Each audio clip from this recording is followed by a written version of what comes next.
কাজী নজরুল ইসলামের লিচু চোর কবিতাটি পরিবেশন করছি। বাবুদের তাল পুকুরে, হাউদের ডাল কুকুরে, সে কি বাস করলে তারা, বলতাম একটু দাঁড়া।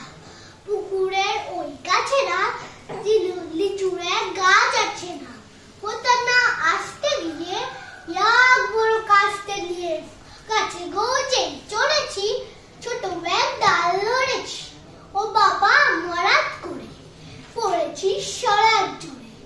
পরিপর মামির ঘরে, সে ছিল গাছের ডালে, বেটা ভাই বড় লজ্জা, মধুম গোটা দুচ্চা, দিলে খুব কি খুশি, একদম জোর সে টুসি।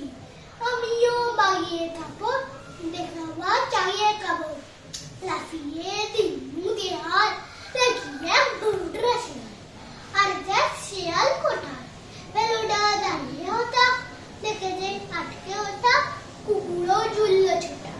আমি কই কব কাবা, কুকুরের করবে সাবা, বাবা গো মা গো বলে পাঁচিলের খোকর গলে ঢুকে গিয়ে বসতে ঘরে, যেন প্রাণ আসলো ধরে। লাফের কান বলি ভাই, চুরিতে আর যদি যায়, তবে বোন নামে মিছা, কুকুরের চামড়ে খিচা। সে কি ভাই যায় রে বলা, বাড়ির পিঠনে গোলা। কি বলিস ফের হপ্তা, ও পাপা না খাপ্তা। নমস্কার।